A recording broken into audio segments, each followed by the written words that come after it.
लोकसभा आणि विधानसभा निवडणुकीत अनेक पक्षांनी शेतकरी कर्जमाफीचं आश्वासन दिलं होतं। महायुतीनेही तसं आश्वासन दिलं होतं। आता महायुती सत्तेत आल्यावर कर्जमाफी होईल अशी आशा शेतकऱ्यांना आहे। त्यामुळे शेतकरी कर्जच भरत नाहीत, पण त्यामुळे बँकांची हजारो कोटींची कर्ज थकलीत। पाहूयात याबाबतचा लोकशाही मराठीचा हा स्पेशल रिपोर्ट।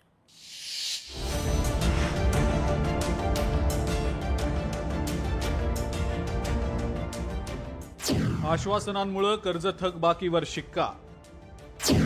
31,200 कोटींची कृषी कर्ज थकली।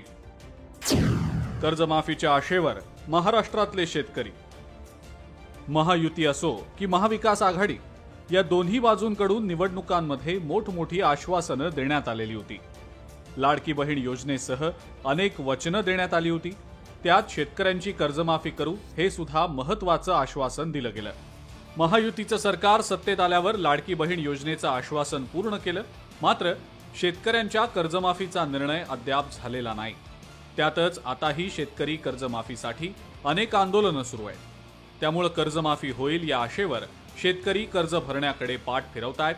त्यामुळे शेतकऱ्यांना दिलेली अनेक बँकांची 31,200 कोटींची कर्ज थकलेली आहेत। जिल्हा बँकांची थकीत कर्ज 8,200 कोटी, राष्ट्रीयकृत बँकांची थकलेली कर्ज 18,700 कोटी, खाजगी बँकांची थकलेली कर्ज 3,000 कोटी, ग्रामीण बँकांची थकलेली कृषी कर्ज 800 कोटी। प्रहार संघटनेच्या बच्चू कडूंनी तर शेतकरी कर्जमाफीच्या मुद्द्यावर रान पेटवलंय आणि शेतकरी नेतेही शेतकरी कर्जमाफीसाठी आक्रमक झाले। तुम्हीच बोलले होते 7-12 कोरा, मग कर्जमाफी मागण्याची गरज का पडली? कारण भाव दिले नाही। 33 रुपयात आमची सोयाबीन विकावं लागली, आज 1500 रुपयात ज्वारी विकावं लागतं। कसा जगणार आहे शेतकरी? न मागता तुम्ही बाकीच्या योजना सुरू करताय, शक्तीपीठ सुरू करता, उद्योगपत्यांसाठी, मोठ्या उद्योगपत्यांसाठी तुमच्याजवळ पैसा आहे आणि गरीब शेतकरी मजुरासाठी, मेंढपाळासाठी, मच्छीमारासाठी, आमच्या दिव्यांगासाठी पैसे नाहीये।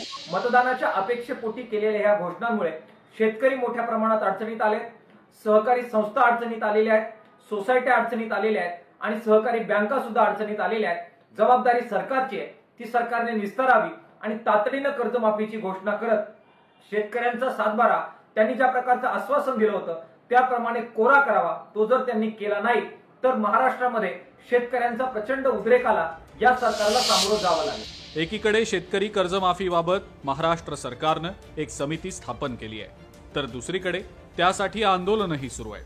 त्यामुळे शेतकऱ्यांना अजूनही वाटतं की कर्जमाफी होईल, म्हणून क्षमता नसलेले आणि क्षमता असलेले शेतकरी सुद्धा कर्ज भरणं टाळतायत, पण त्यामुळे बँकांची मोठी अडचण झालेली आहे।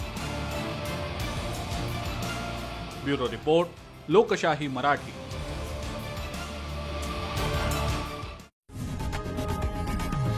लोकशाही मराठी ऐका, पहा, जागरूक रहा।